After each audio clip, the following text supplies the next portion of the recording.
Faisal bank में head हैं legal के, दूसरे हमारे AW भट्ट साहब जो माशाल्लाह प्रॉपर ट्रेन हैं बैंकिंग लॉज में।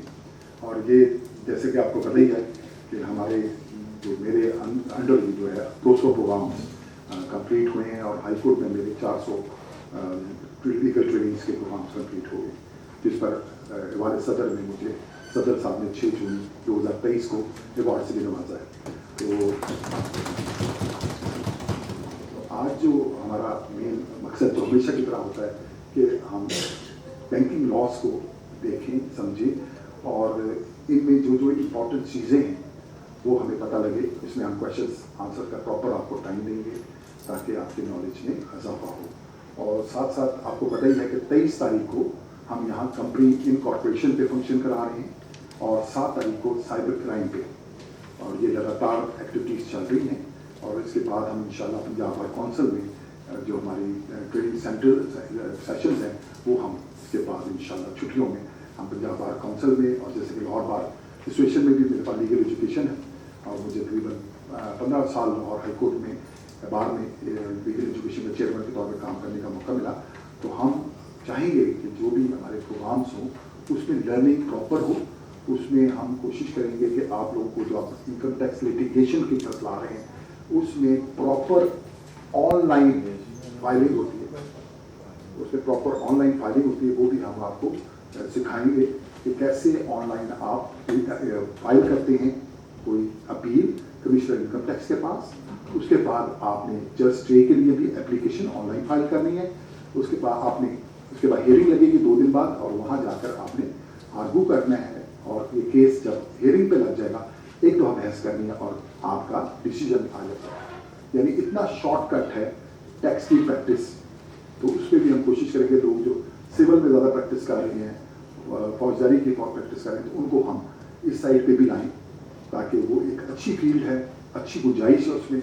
आपको पता है FBR के नोटिस बेशुमार हैं और हम दोस्तों को जो काम भी कर रहे हैं, इसमें काफ़ी दोस्त ऐसे भी हैं जो भी इसके काम भी कर रहे हैं।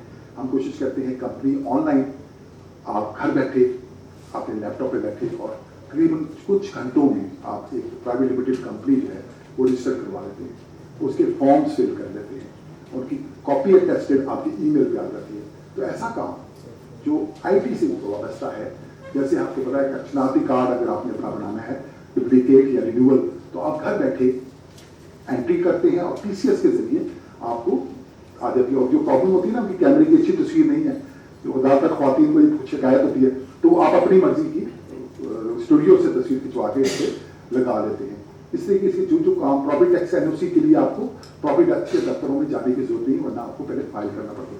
जितना काम ऑनलाइन हो रहा है हम वो तमाम काम, चाहे वो आपको शनाख्ती कार्ड बनाने से लेकर जो काम है वो हम आपको इंशाल्लाह ट्रेन करेंगे। IT कमेटी जो हमारी लाहौर बार की है उधर भी हम इंशाल्लाह काम करेंगे ताकि आप मैक्सिमम ऑनलाइन की तरफ जाएं। बाकी जो आप सुबह कोर्ट में जाते हो तो खूबसूरती है, वो तो आप लोगों को जरूर करना चाहिए, लेकिन शाम को अगर आपके पास 1-2 घंटे हो तो उसमें बड़ा अच्छा सिलसिला हो जाता है। तो जो आज अभी मैं सिर्फ वैसे हमने कहा हम गुफ्तगू करें थोड़ा सा माहौल को का फ़ायदा उठाते हुए, उसके बाद जब इंशाल्लाह शुरू करेंगे लेक्चर तो प्रॉपरली इसको हम एड्रेस करते हैं। तो मेरा सिर्फ ये था कि हम ऑनरेबल जज साहब को दोस्तों का तारुफ करवा दें ताकि हमें पता लगे कि हमारे साथी कौन कौन मौजूद हैं। सर राइट साइड से hello, Habib Mohammad Khan, advocate Lahore high court Lahore. Thank you so much.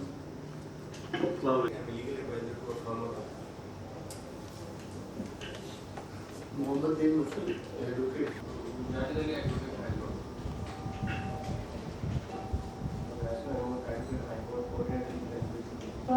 corporate and tax law High Court, coordinator for Lahore Chamber of Commerce of Lahore, Bar Association, Legal Education. Assalamualaikum, Advocate P.F. Chaudhary, co-founder of CSC Legal Excel Law Firm and Celestial Court. Nawaz Khan packaging company है pack master के नाम से, उसको education का जो है उसका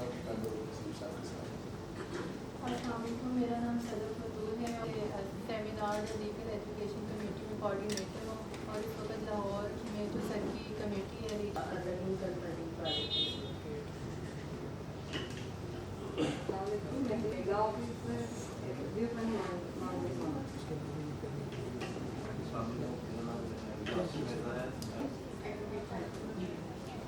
जी मेरा नाम महबूब सईद खोखर है और सिविल और क्रिमिनल में पीस विद सोशल जस्टिस का चेयरमैन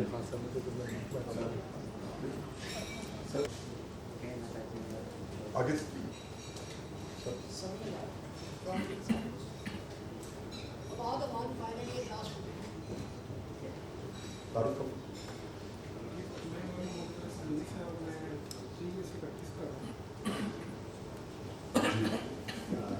बहुत शुक्रिया जी उसको बता देता और अब मैं उनकी कितनी कदामत शख्सियत और इन्होंने जो जो माइलस्टोन हाई कोर्ट के चीफ जस्टिस के तौर पर ये हैं वो हमें इस बात पर बहुत फख्र महसूस हो रहा है कि इनके जो हाई कोर्ट में जितने बड़े बड़े प्रोजेक्ट जितने बड़े बड़े काम हुए हैं अब हम्बल रिक्वेस्ट करता हूँ हमारे वजह साहब से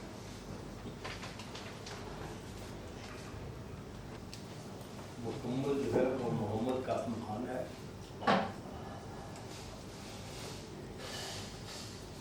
गुरदासपुर की एक तहसील मेरी अपने शकरगढ़ है जो पाकिस्तान में आई थी, उसके एक गांव मेरीपुर से था। मुल्तान से ही तालीम थी, मुल्तान ही मैंने वकालती में मैंने बार को ज्वाइन किया था। हमारे दौर में 80 और एग्ज़ाम के फ़ौरन बाद बिफोर रिज़ल्ट आप अप्रेंटिसशिप शुरू कर देते थे। 97 में मैं डिस्ट्रिक्ट बार मुल्तान का जनरल सेक्रेटरी रहा था और सिविल भी, एडमिनिस्ट्रेटिव लॉज भी, कॉन्स्टिट्यूशनल लॉ भी, क्रिमिनल लॉ भी, ये सारे मुकदमात जो हैं और ये कवानीन जो है वो नज़र से गुजरे और अल्हम्दुलिल्लाह मैं ये क्लेम करता हूँ कि इस टेन्योर में मुल्तान में होने वाला हर इम्पोर्टेंट जो केस था उसमें तकरीबन मैंने गवर्नमेंट ऑफ पंजाब को रिप्रेजेंट किया।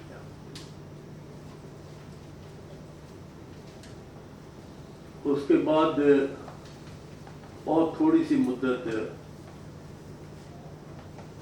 7-8 माह के करीब प्रैक्टिस की और फिर 2010 में मैं एलिवेट हो गया और मैं नहीं समझता शायद कोई बंदा भी जो साहिब ज़ी शऊर है वो ये क्लेम कर सके कि वो जो चाहता था उसने कर दिया। लेकिन कोशिश ये की कि जो थोड़ी बहुत मैं एफर्ट में अपना हिस्सा डाल सकता हूँ उसको डाल दूँ। फिर अल्लाह ताला ने chief justice Lahore high court की जिम्मेदारी दी और बड़े मुश्किल दौर में दी। मेरे ओथ के just after 7 or 10 days pandemic की वजह से सारे अदारे बंद हो गए, वर्क फ्रॉम होम की पॉलिसी आ गई। इन हालात में मजिस्ट्रेट दर्जा सोम से लेके सेशन जज तक और हाई कोर्ट के तमाम जजेस, मैं समझता था कि वो सबसे ज़्यादा ओपन टू दिस पेंडेमिक थे। उसकी वजह ये है कि आज पिटीशन फाइल हो रही है और पता नहीं वो कितने हाथों से गुजर के आ रही है और अगले दिन वो जज साहब के पास लगती है और जज साहब ने रात को भी वो सारे कागज देखने हैं, सुबह वकील साहब के पास भी देखने हैं। और सो मैनी टाइम ये होता था कि अक्सर अब भी होता है, आप वकला जो हैं उनको एक्सपीरियंस है कि आप किसी डॉक्यूमेंट को ड्यूरिंग आर्गूमेंट जज साहब को पेश करते हैं, बिलखसूस जहाँ गवर्नमेंट एम्प्लॉइज कोई रिकॉर्ड लेके आए हुए होते हैं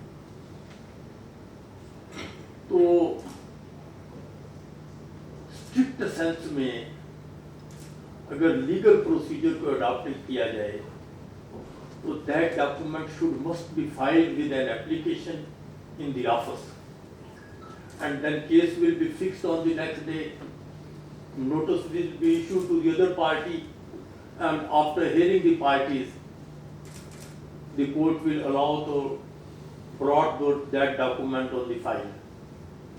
لیکن جج ہمارا سمجھ رہا ہوتا ہے کہ یار 5-7 منٹ کا ایشو ہے، اگر میں نے اس پروسیس میں اس کو ڈال دیا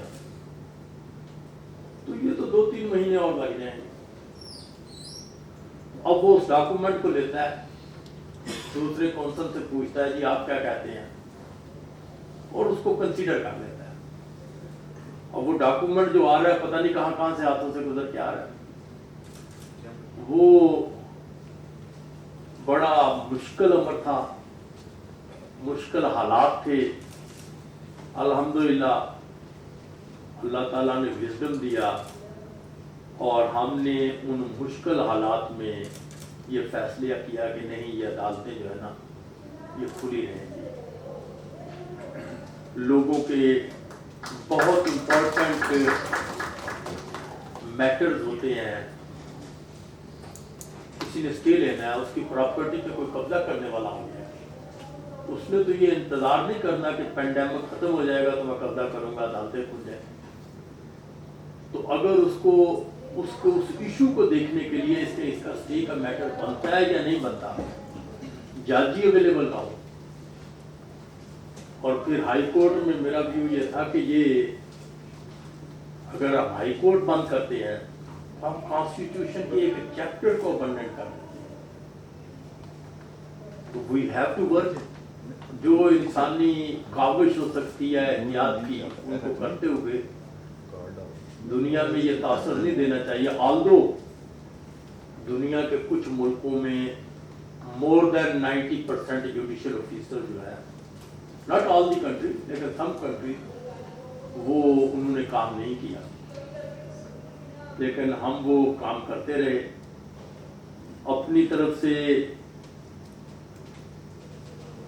انسان خطا کا پتلا ہے. جوڈیشل لاز میں رائٹ آف اپیل اسی لیے رکھا گیا ہے کہ اگر کسی ایک فورم پہ غلطی جو ہو جائے تو ہائر فورم پہ اس کو کریکٹ کر دیا جائے. لیکن اپنی طرف سے کوشش کی کہ غلطی کا امکان کم سے کم ہو، اس وجہ سے کہ جو آدمی ہائی کورٹ کے فورم پہ آ گیا ہے ہو سکتا ہے وہ سپریم کورٹ کا فورم افورڈ نہ کر سکے. ذاتی طور پہ معاملات میں چونکہ اب وکلا اور گھر کے ممبران ہیں، مجھے کوئی کہنے میں حرج نہیں. میرے بیٹے نے لا کیا، پینڈیمک کی وجہ سے میرا خیال تھا اس وقت کہ یہ کوئی سال باہر لگا ہے، تو چونکہ ساری ایجوکیشن آن لائن ہو گئی تھی تو میرے نزدیک جب تک آپ انسٹیٹیوشن میں نہ ہونا اس وقت آپ بہتر لرن نہیں کر سکتے. تو یہ رہ گیا. اس نے 2-3 دفعہ مجھے کہا میں کوئی چیمبر جوائن کرنا چاہتا ہوں، آپ کس کو سجیسٹ کرتے ہیں، کس کے پاس جاؤں میں. وکلا اس کو بہتر سمجھتے ہیں. میں نے صرف اس وجہ سے میں نے اسے کہا یار میں نہیں چاہتا کہ خواہ جھوٹ ہی ہو تمہاری لائف کی ابتدا میں کوئی سٹیگما آ جائے میری وجہ سے. میں نے اس کو وہ 1.5 سال بلکہ 2 سال 2-2.5 سال میں نے اس کو کسی چیمبر میں نہیں جانے دیا. البتہ میں نے وہ ہمارے ہائی کورٹ میں ایک ریسرچ سیل ہے، میں نے اس کو 1.5 سال کہا کہ تم صبح جاؤ रिसर्च सेल में बैठो, वहाँ काम करो और शाम को वापस आ जाओ। बड़े दोस्तों ने कहा कि नहीं तुम बच्चे को डैमेज कर रहे हो। मैं कहा नहीं, जो उसके वक्त में होगा उसको मिलता रहेगा, लेकिन मैं उसको सेव कर रहा हूँ। तो मैंने अपनी रिटायरमेंट तक इसको प्रैक्टिस की फील्ड में नहीं आने दिया। रिटायरमेंट के बाद इसको इसने मुझसे पूछा तो मैंने कहा जी एक हमारे दोस्त हैं, मैंने कहा जी आप उनके चैम्बर में चले जाएं। इसने पूछा मुझसे कि बाबा उसकी वजह क्या है। मैंने कहा 6-7 आदमी ऐसे थे जिनका नाम मैं एलिवेशन के लिए भेजना चाहता था। उनमें से 4-5 ने रेफ्यूज कर दिया कि हम एलिवेट नहीं होना चाहते, और 2 जो है ना वो बिलो एज थे। He was one of them. तो मैंने कहा मुझे उसके बारे में 5-7 जजेस ने कहा था यार वो बड़ा अच्छा आदमी है, जरा उसको भी देख लें, तो तुम उस ऑफिस में चले जाओ। वहां से आके आजकल ये अपना ऑफिस रन कर रहा है। अपनी तरफ से कोशिश की है, कहां तक सक्सेसफुल रहे हैं अपनी जिम्मेदारियों में, ये तारीफ का चक्कर होता है। हर बंदा अपनी जगह बुलंदो बाग दावे करता है, लेकिन हर नया आने वाला बंदा कुछ ना कुछ बेहतर करता है। हर बंदे का एक अपना विजन होता है, उसकी टीम होती है उसके साथ। तो ये बड़ा मुख्तसर तारुफ है। रिटायरमेंट के बाद अच्छी बात यह है कि बेटे की वजह से मुझे लाहौर रहना पड़ा। He is my only son. मेरी 2 डॉटर्स हैं, दोनों मैरिड हैं। तो वो हमारी सराइकी और सिंधी में कहते हैं अकेला बेटा बाप होता है। एक मैं उन जज साहब का नाम नहीं लेता, फिर सुप्रीम कोर्ट से जाके वो रिटायर हुए। तो मैं एक दफा उनके घर से सामने से गुजर रहा तो मुझे उनकी लाइट जलती नजर आई। मैंने उन्हें फोन पे बेल की तो कहते मैं बैठा हूँ, आ जाओ। मैं चला गया तो मुझे कहते हैं यार वो मैं तो फोन नहीं चला गया सी, उनके भी अकेले एक बेटे हैं, अल्लाह ताला जिंदगी दे। मुझे कहते मैं सोने चला गया था यार, तो उन कार कट लिया, काफी पीट गया, तो हुण मैनू नींद नहीं आती पई, मैं इत्थे बैठा। वो आए थे तो जी इसकी वजह से लाहौर जो है ना फिर मैंने रहायश रखी है। ये मुख्तसर सा तारुफ है। सीप साहब ने रब्ता किया, ये एजुकेशन के हवाले से एक अच्छा काम कर रहे हैं। मिल बैठने से बहुत सी नई चीज़ें जो है ना वो सामने आती हैं। मैंने बैंकिंग लॉज का कोई ऐसा सच कभी काम नहीं किया, लेकिन मैं कुछ अर्सा हाउस बिल्डिंग फाइनेंस कॉर्पोरेशन का लीगल एडवाइजर रहा। तो उनका सेक्शन 30 होता था, पता नहीं लॉ वही है या चेंज हो गया है। एप्लीकेशन देते थे सेशन जज के, डिस्ट्रिक्ट जज के पास, और वो उसको डिसाइड करता था। उसके बाद ये जब फाइनेंशियल इंस्टीट्यूशन वाला एक्ट आ गया तो उसकी डेफिनेशन में वो भी कवर हो गया। तो फिर उस वक्त मेरे पास वो आए कि जी ये 4-5 केसेस हैं, इनकी प्लेट जो है ना फाइल करनी है, तो आप बैंकिंग कोर्ट में फाइल करें। मैंने और साथ मुझे ना उन्होंने कहा जी ये कराची से हमारी हेड ऑफिस में ना फलां कौंसल है, उन्होंने ये प्लेट ड्राफ्ट की हुई है, तो हम इसको फॉलो कर रहे हैं। मैंने वो रख लिया। शाम को जब मैंने ऑफिस में देखा, हाल तो उस वक्त ना मेरी ये फील्ड थी, ना ही कोई मैं इतना सिविल में इंटरेस्टेड था। मैंने उसको देखा तो मुझे वो ड्राफ्टिंग जो है ना वो ठीक नहीं लग रहा है। میں نے اگلے دن انہیں فون کیا, میں نے کہا جی یہ جو آپ ڈرافٹنگ دے گئے ہیں, اگر آپ کہتے ہیں کہ اس کو کاپی کر کے کرنا ہے تو پھر میں کیس دائر نہیں کرنا, آپ مجھ سے فائدے لے جائیں. انہوں نے کہا یہ وجہ کیا ہے؟ میں نے کہا جی میری اس پہ سیٹسفیکشن نہیں ہے. انہوں نے کہا جی پھر آپ اگر ڈرافٹ کریں گے تو ہمیں ہیڈ آفس سے منظوری لینی پڑے گی. میں کہا میں ڈرافٹ کر دیتا ہوں, مجھے 2-3 دن دے دیں, اور پھر آپ ہیڈ آفس سے اگر اپروو کرے گا تو میں فائل کر دوں گا, نہیں کرے گا تو پھر میں آپ کو بریف واپس کر دوں گا. تو میں نے اس کو ڈرافٹ کیا, پلیٹ ڈرافٹ کر کے, تو میں نے بندے جو ان کے آفیسر آتے تھے ان کو دی, انہوں نے ہیڈ آفس بھیجی. تو ہیڈ آفس جو ہے نا وہ 4-5 دن بعد میل آ گئی, انہوں نے اپروو کر دی کہ یہ ٹھیک ہے, کیس دائر کر دیے. مجھے سچی بات یہ ہے کہ کوئی 1.5-2 سال بعد مجھے وہ بڑی خوشی ہوئی کہ کراچی میں بھی کیسز جو ہے نا وہ میری ڈرافٹڈ پلیٹ کے انداز میں سارے ہوئے, اور باقی ساری لٹیگیشن بھی. تو مجھے خوشی اس لیے ہوئی کہ جو میری فیلڈ نہیں ہے تو میں نے وہاں بھی جو ڈرافٹ کیا, اور سچی بات ہے کہ وی بلیو اٹ کہ کراچی اور لاہور میں کارپوریٹ سیکٹر کے بڑے نام ہیں.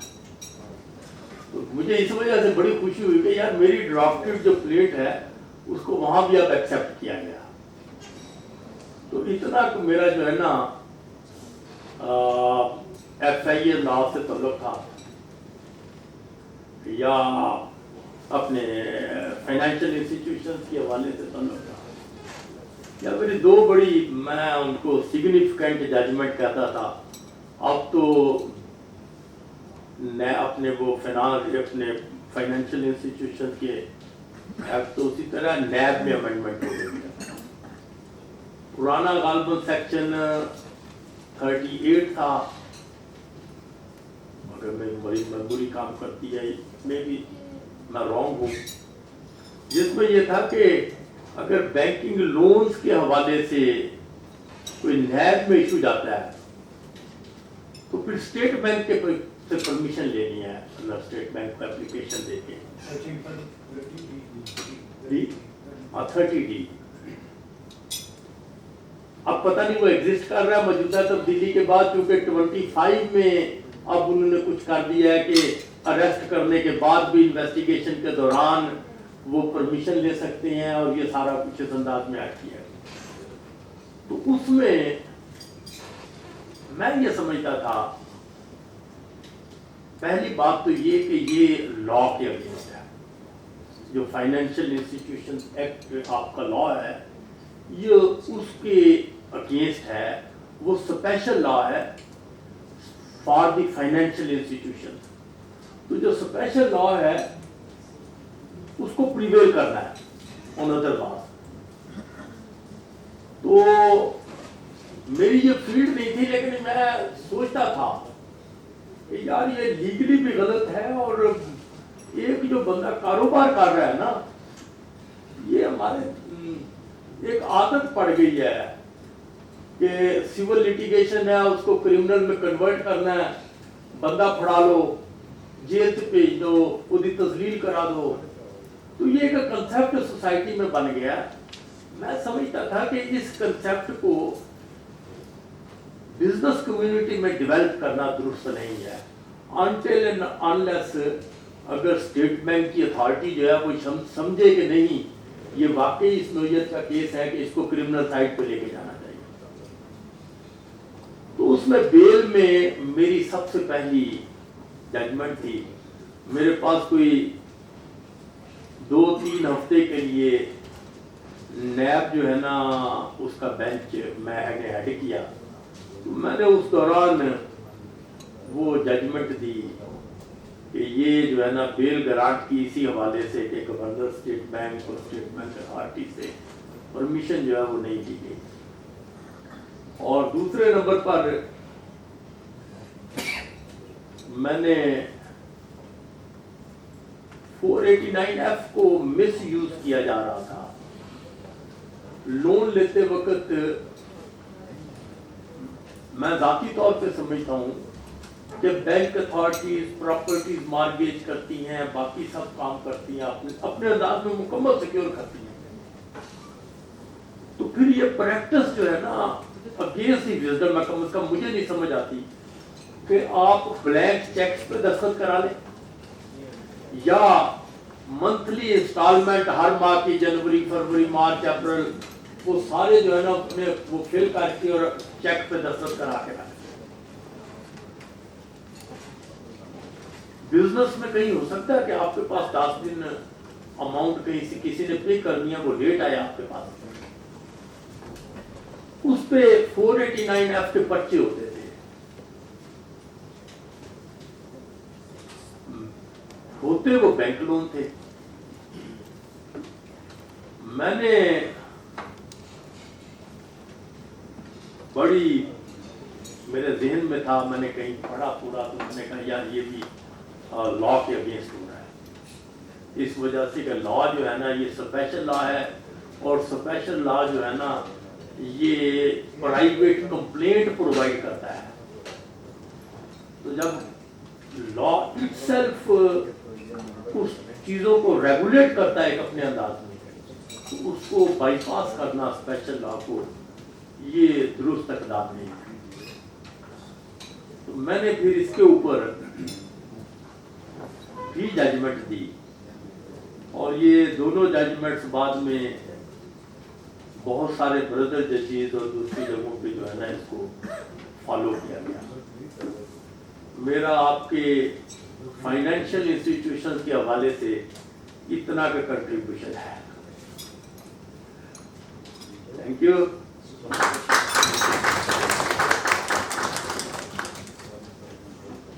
बिस्मिल्लाहिर्रहमानिर्रहीम। फर्स्ट ऑफ ऑल तमाम रिस्पेक्टेड पार्टिसिपेंट से गुजारिश है कि जिनकी अटेंडेंस मार्क नहीं हुई वो अपनी मार्क करवा दें। अब हम अपना प्रोग्राम का बाकायदा आगाज़ करते हैं और अपने प्रोग्राम का आगाज़ तिलावत कुरान पाक से करते हैं।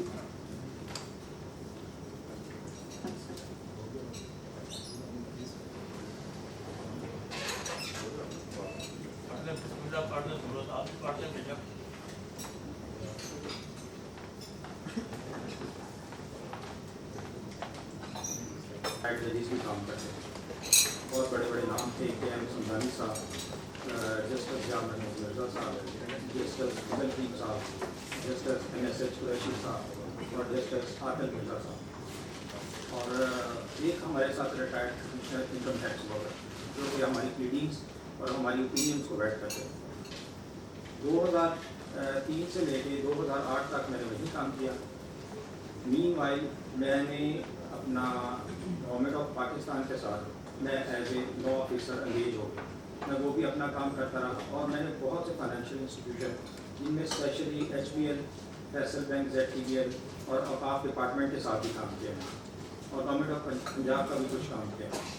उसके बाद 2012 जून में मैंने फैसल बैंक को ज्वाइन किया एज ए लीगल ऑफिसर।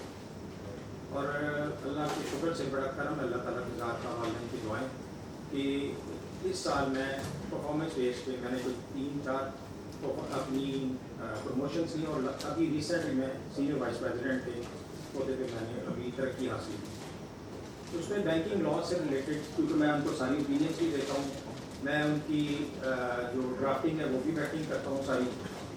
और स्पेशली जो लॉ है financial institution recovery of ordinance 2001, जब ये आया है 2001 में, तो ये क्योंकि स्पेशल लॉ था और इसमें स्पेसिफिकली मेंशन किया गया कि it has the overriding effects over the local laws. Local laws को हम CPC कहते हैं, CRPC कहते हैं, GPC कहते हैं, बट इसमें एक और क्लॉज भी एडेड है कि अगर आपको फाइनेंशियल इंस्टीट्यूशन में कहीं हेल्प नहीं मिलती तो then you can approach to the local laws, यानी CPC, CRPC, PPC में जाते हैं। बेसिक जो इसमें प्लेन की ड्राफ्टिंग होती है वो सारी की सारी CPC से मिल जाती है। जो CPC के रूल्स हैं उसके मुताबिक प्लेन को ड्राफ्ट किया जाता है उसका टोटल। और उसके बाद बाकी जो है इसमें रिकवरी सूट से रिलेटेड सेक्शन 9 है फाइनेंशियल इंस्टीट्यूशन में, जिसके तहत रिकवरी सूट फाइल किया जाता है।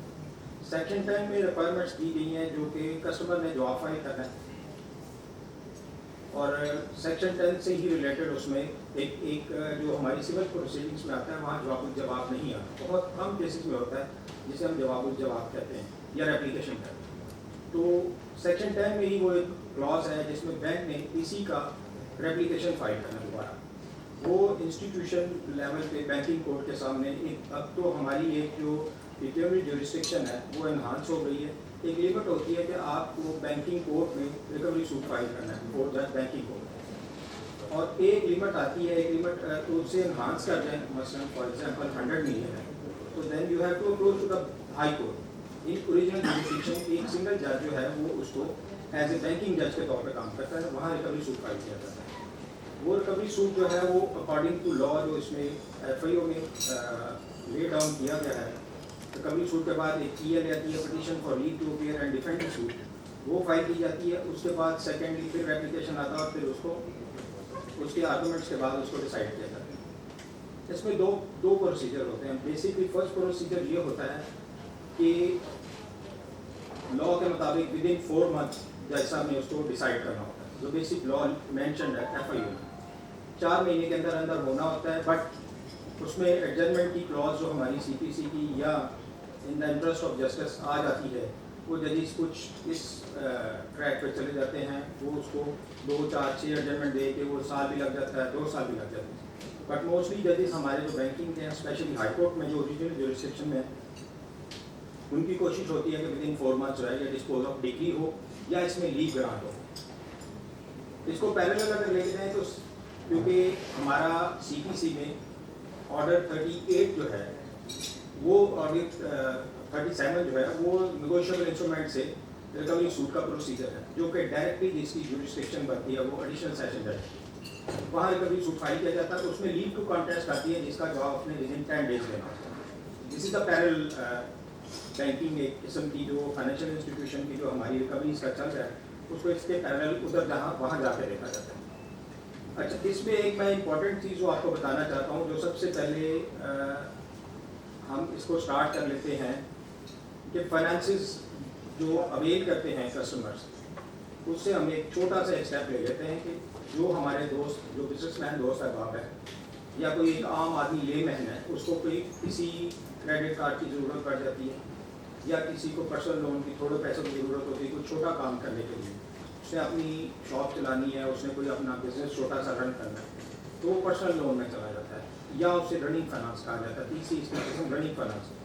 चौथा इसका जो आ जाता है वो मॉर्गेज लोन आ जाता है, जो कि रनिंग फाइनेंस में भी ऐड होता है। वो रनिंग फाइनेंस में आप मॉर्गेज प्रॉपर्टीज़ अपनी करवाते हैं, सिक्योरिटीज़ बैंक को देते हैं, तो उसके अगेंस्ट आपको बैंक एक जो आपकी सिक्योरिटी है उसकी एक ख़ास लिमिट की हद तक आपको फाइनेंस के तौर पे एक अमाउंट दे देता है। उसकी कुछ प्री रिक्विजिट्स होती हैं। प्री रिक्विजिट ये है कि आपने अपनी स्टेटमेंट देनी है, आपने अपनी वर्थ शो करनी है बैंक को, आपने सिक्योरिटी बताना है कि this is my security against which I want to avail the finance, और उसकी इतनी वर्थ है। एवेल्यूएट करवाएगा बैंक, जो कि स्टेट बैंक के अप्रूव्ड एवेल्यूएटर्स होते हैं, उनसे वो एवेल्यूएशन करवाते हैं।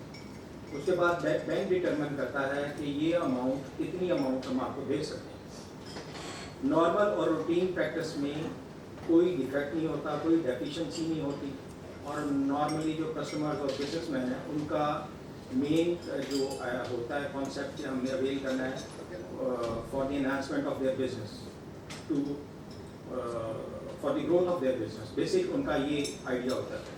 कुछ ऐसे भी इसमें आ जाते हैं, लूप होल्स आ जाते हैं, या कुछ ऐसी बैड प्रैक्टिस आ जाती है जिसमें बिजनेसमैन या कस्टमर लफ्ज़ इस्तेमाल करते हैं कस्टमर का, जो क्या है लीगल इसका फाइनेंशियल इंस्टीट्यूट कस्टमर्स का फ्रॉम द डे फर्स्ट ही वो मैल प्रैक्टिस की तरफ से उसमें कुछ कस्टमर इन्वॉल्व हो जाते हैं और कुछ बैंकर्स भी इन्वॉल्व हो जाते हैं। तो सम एक्सटेंट के प्रॉपर्टी आपकी मेन फॉर एग्जांपल के मेन रोड पे नहीं है, बट आप अक्सर जरा एक गाड़ी बनाते हैं, आप उसको शो करते हैं कि मेरी प्रॉपर्टी मेन रोड पे है, इसकी बजाय कि वो दरिया बोलता पीछे जाके रावी बेल्ट में जाके, उसमें यह है कि वो कस्टमर आपसे मिलकर या बैंक से मिलकर वो फाइनेंसिंग भी करवा लेता है, क्योंकि उससे वेरीफाई उस बैंकर ने किया होता है, एवेल्यूएटर भी समटाइम साथ मिल जाते हैं, और एक फाइनेंसिंग हो जाती है और अल्टीमेटली उसने एक सर्टन लेवल पे जाके डिफ़ॉल्ट करना ही होता है।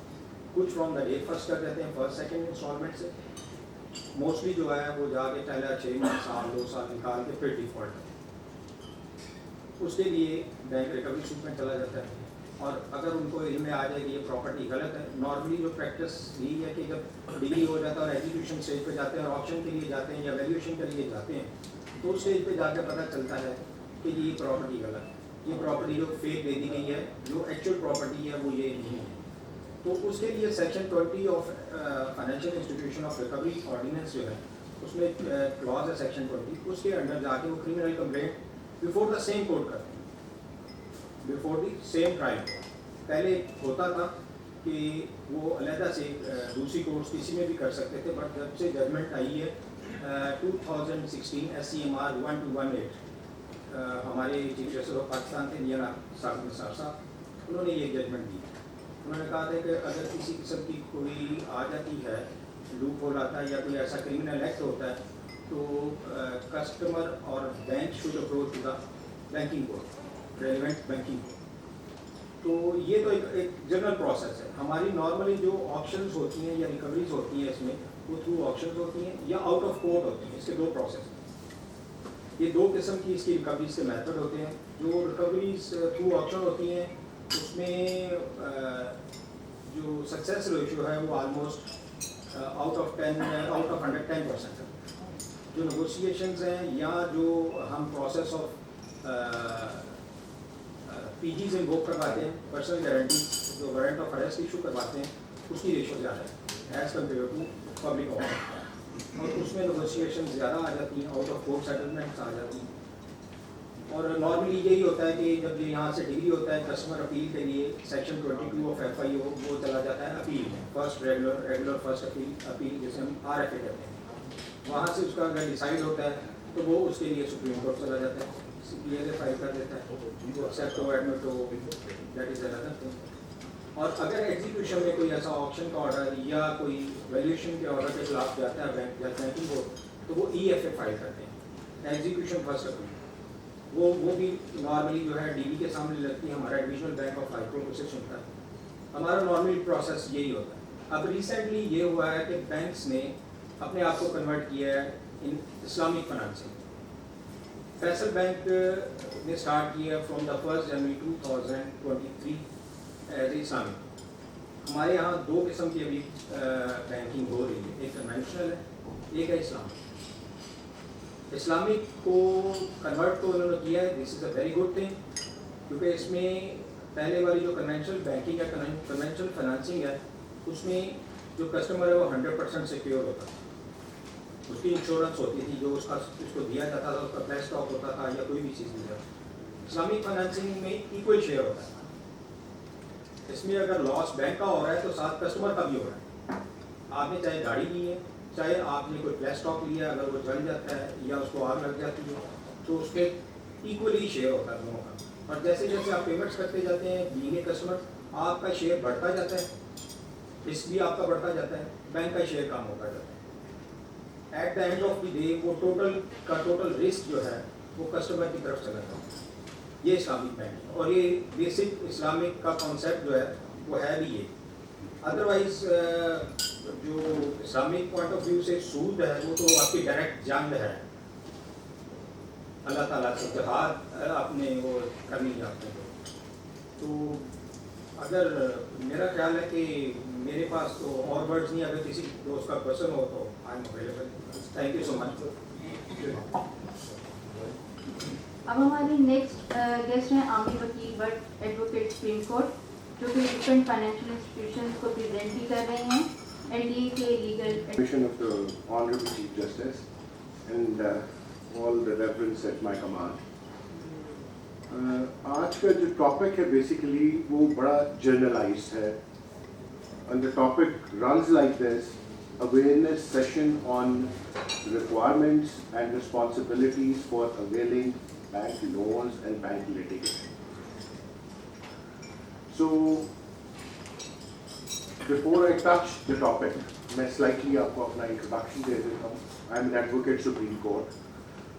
I did my bachelors in commerce from Hailey college, और फिर उसके बाद I did my law from Punjab university in 1997 and since then I am practising law, जिसके अंदर I am representing almost every major bank of Pakistan, जिसके अंदर different department institutions हैं, और बैंकिंग वर्क और बैंकिंग लिटिगेशन और बैंकिंग ओपिनियन से मेरा ताल्लुक तकरीबन 15-16 साल से।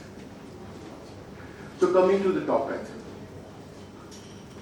जज साहब ने बड़ा राइटली पॉइंट आउट किया कि जब वो नैप में उन्होंने लोगों ने नैप के अंदर कंप्लेंट्स करनी शुरू की और 30D का रेफरेंस दिया कि बिल्कुल डिफ़ॉल्ट हो रहा है, और बिल्कुल डिफ़ॉल्ट के ऊपर स्टेट बैंक को एक पहले बैंक एक नोटिस देता था, बैंक एक कस्टमर को नोटिस देता था 30 दिन का, and after the expiry of that 30 days वो फिर उसके बाद इंटीमेट करता था to the state bank, governor state bank.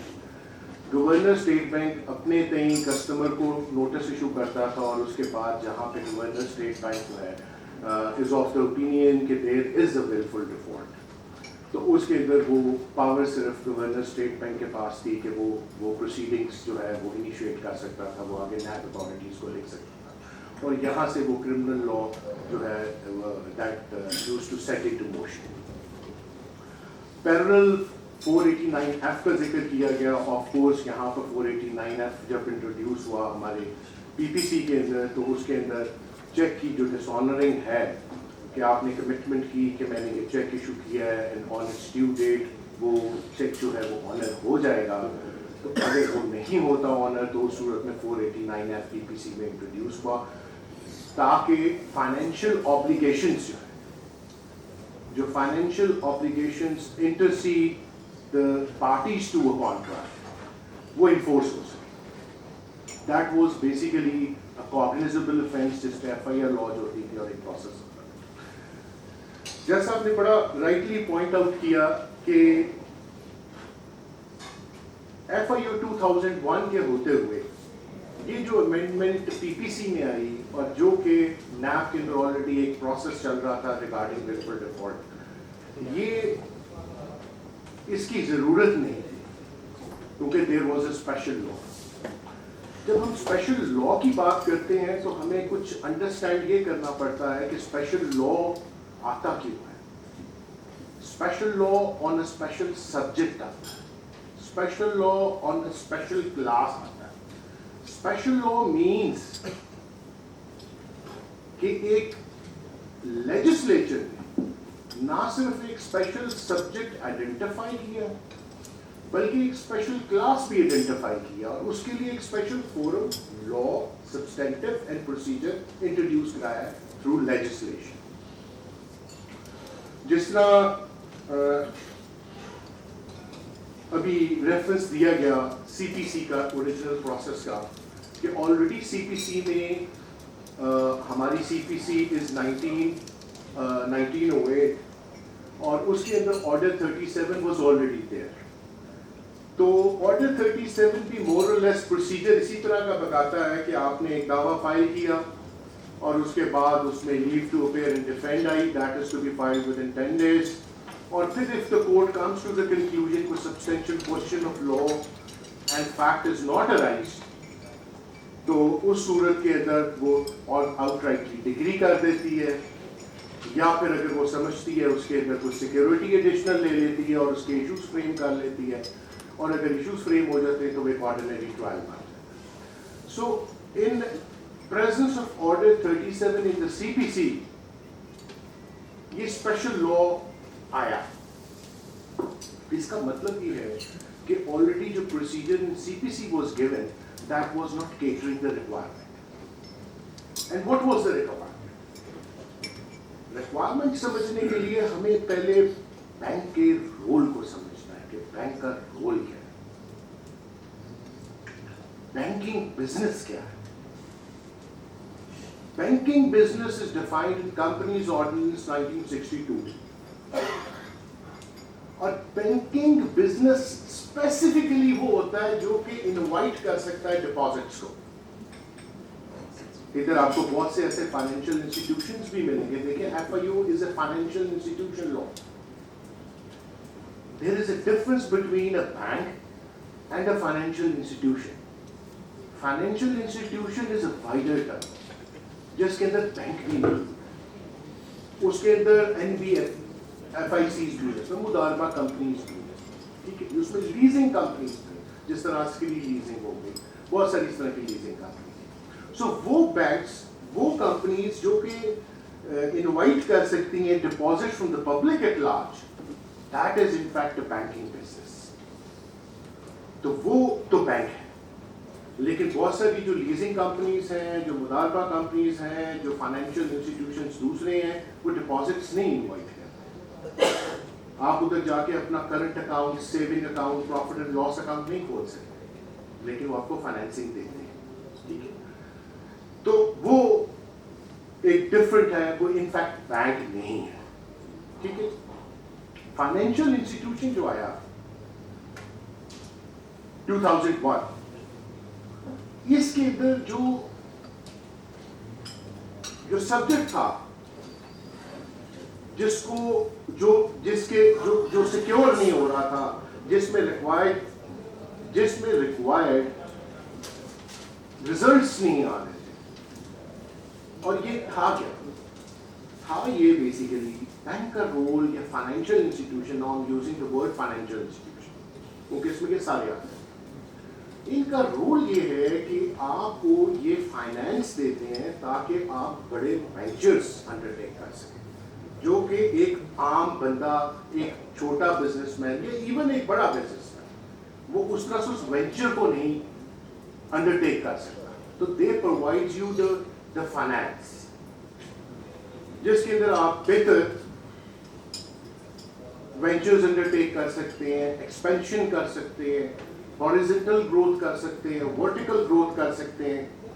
तो ये है बैंकिंग का बेसिकली कॉन्सेप्ट, ये है फाइनेंशियल इंस्टीट्यूशंस का basically concept in the society.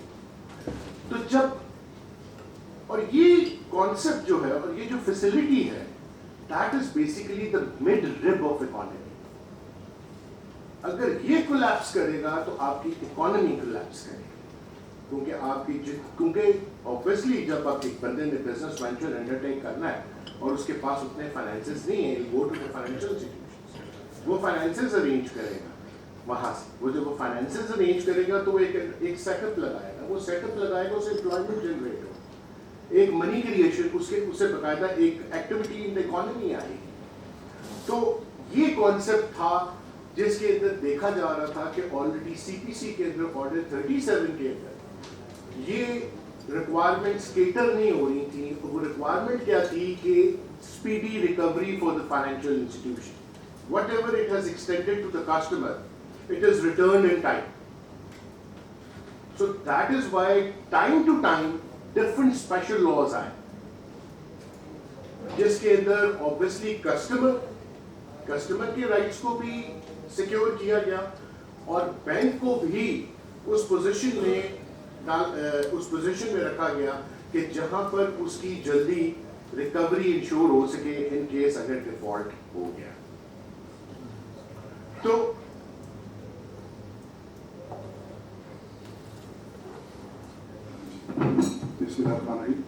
Humble request है, हमारे जो स्पीकर थे सैयद माजिद साहब, बुखारी साहब, उन्होंने जाना है, तो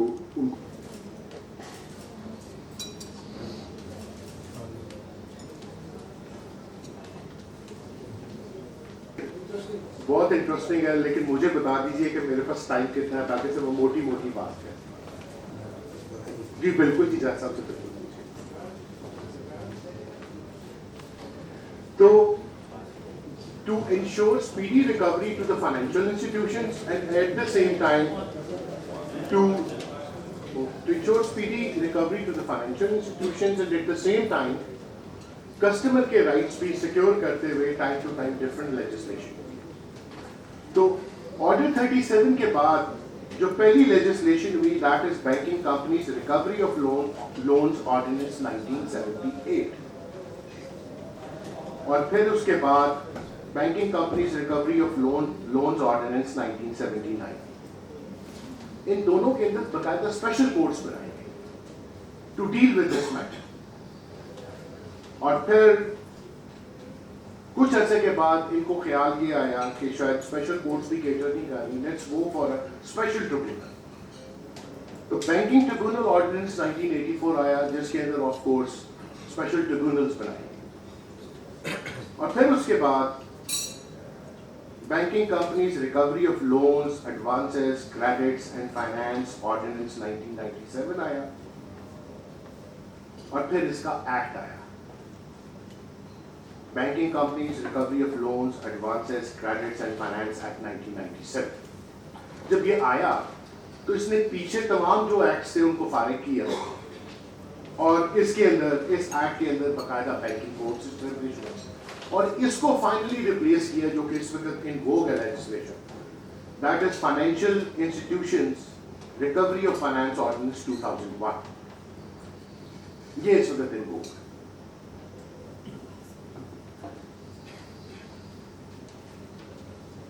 मोर और लेस हमारी सोसाइटी के अंदर इस्लामाइजेशन, जब भुट्टो ने अपना ज़िया ने मार्शल लॉ लगाया, डिक्लेयर किया, तो उसके बाद इस्लामाइजेशन हुई बड़ी तेज़ी से, और वहाँ से इस्लामिक मोड ऑफ फाइनेंसिंग भी साथ साथ स्टार्ट हुए. इस वक्त सोसाइटी के अंदर बैंक्स आपको, फाइनेंशियल इंस्टीट्यूशंस आपको दो किस्म के प्रोडक्ट्स ऑफर करते हैं. एक आपको कन्वेंशनल करते हैं और एक आपको इस्लामिक करते हैं.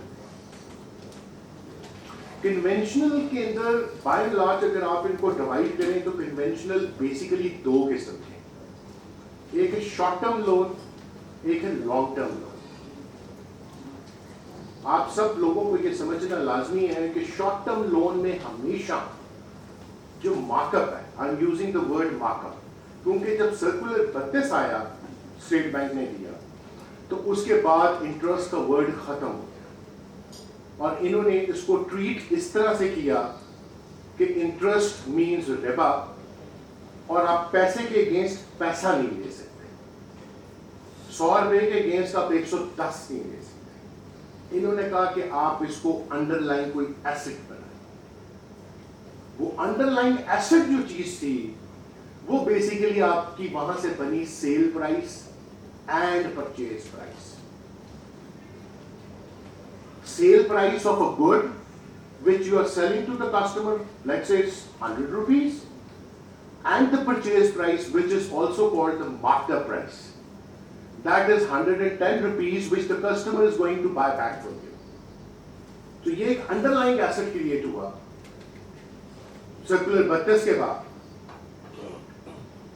और वर्ड इंटरेस्ट को कन्वर्ट कर दिया मार्कअप में, और उसको एसेट बेस्ड ट्रांजैक्शन बना दिया. यही वजह है कि आप बैंक के किसी भी फाइनेंस से रिलेटेड एग्रीमेंट को जब आप देखेंगे तो उसके अंदर आपको सेल प्राइस, परचेज प्राइस नजर आएगी कि ये इतनी प्राइस में बैंक बेच रहा है, इतनी प्राइस में जो है वो कस्टमर खरीद रहा है.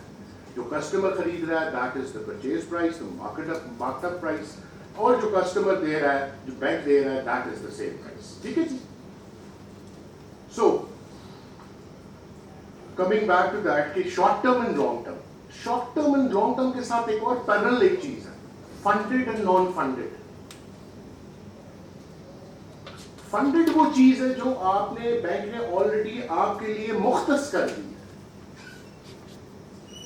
नॉन फंडेड वो है जिसकी एक स्टेज आएगी जिस पे वो मुख्तस करेगा.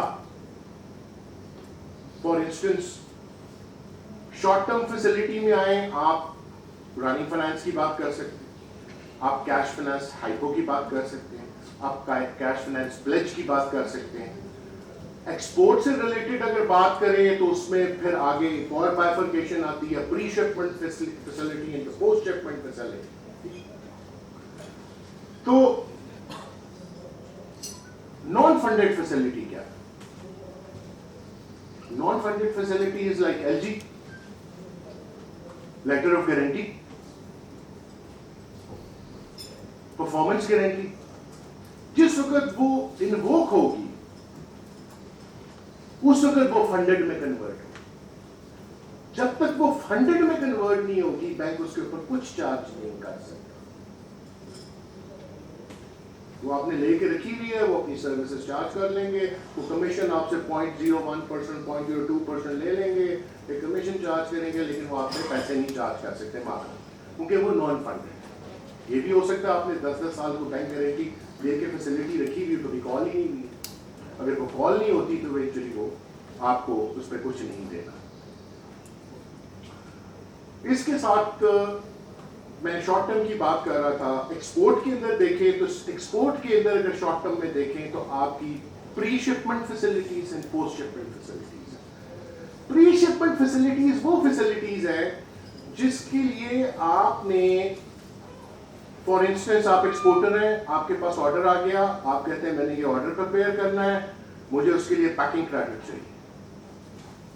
اب پیکنگ کریڈٹ مینس کہ آپ نے را مٹیریل سیکیور کرنا ہے, آپ نے اس کو پیک کرنا ہے, آپ نے اس کو بھجوانا ہے, تو اس کے لیے آپ کو اس کانٹریکٹ کی بیس کے اوپر, it's only a white page contract, کوئی خاص قسم کا نہیں ہوتا, صرف ایک سمپل ایک وائٹ پیج کانٹریکٹ ہوتا ہے فار ایکسپورٹرز. باہر سے جو فورن امپورٹر ہوتا ہے وہ بھیج دیتا ہے, آپ جا کے بینک کو دیتے ہیں اور بینک اس کے اندر آبویسلی اس کی بیس کے اوپر آپ کو فائنینسنگ کر دیتا ہے.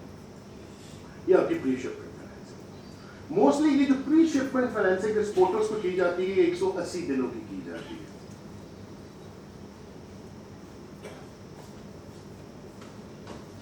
جو پوسٹ شپمنٹ فیسلٹی ہے ایکسپورٹرز کے لیے, وہ اس کو آپ FAFB بھی کہہ سکتے ہیں. پوسٹ شپمنٹ یہ ہے کہ bill of lading is issued. Post shipment pre shipment کے اندر آپ نے اگر ڈسٹنکشن کرنا ہے تو bill of lading is the instrument which will establish کہ it is a pre shipment اور پوسٹ شپمنٹ. ٹھیک ہے, یہیں سے اگر آگے چلیں کہ بل آف لیڈنگ آپ نے ایشو کر دیا, دیٹ مینس اب اس کے اوپر آپ نے ایشو کر کے باہر بھجوا دیا کہ دیکھیں جی میں نے بل آف لیڈنگ کر دیا, ڈاکومنٹس کلیکشن میں چلے گئے. ڈاکومنٹس کلیکشن میں چلے گئے ہیں تو آبویسلی آپ کا بینک آگے جا کے آگے کورسپونڈنگ بینک کو یا اس امپورٹر بینک کو وہ آگے کاغذ بھجوائے گا, جس کو وہ ہو سکتا ہے کہ وہ کیش اگینسٹ ڈلیوری کی ادھر ٹرانزیکشن ہو. کیش اگینسٹ ڈلیوری مینس کہ وہ کاغذ وہ کہے گا پیسے دو اور یہ کاغذ لے لو, وچ از دا بل آف لیڈنگ. وہ بل آف لیڈنگ لے گا. بل آف لیڈنگ اس کے اندر از اے ٹائٹل ڈاکیومنٹ. آپ وہ لیں گے, وہ فورن رپورٹر لے گا, وہ بل آف لیڈنگ کے حساب سے جا کے اپنی چیزیں ریلیز کرا دے گا. ٹھیک ہے. اب ہوتا ہے اس کے اندر یہ ہے کہ یہ میں نے آپ کو post shipment facility, at times ہوتا یہ ہے کہ بعض ٹرانزیکشن اس طرح کی ہوتی ہے کہ وہ پیمنٹ آپ کی جو ہے وہ cash against delivery of a document نہیں, اس میں لیٹ ہوتی ہے پھر. ٹھیک ہے جی. یا باہر امپورٹر نے LC کھولی 180 دن کی ہے, 720 دن کی LC, پیسے آپ کو 720 دن کے بعد ملے. اب آپ کیا کریں, یہاں سے ایک اور فیسلٹی جنریٹ, آپ کو کہتے ہیں کہ جو 720 دن مجھے پہلے پیسے دینے ہیں, جو مجھے 720 دن بعد ہوں گے, مجھے آج دے دو, یہ پکڑو اور مجھے آج دے. وہ آپ کا 100 روپیہ بنتا ہے, وہ آپ کو 95 دے دے گا, کہے گا باقی میں جانوں وہ میرا ہو جائے. اس کو کہتے ہیں ڈسکاؤنٹنگ فیسلٹی.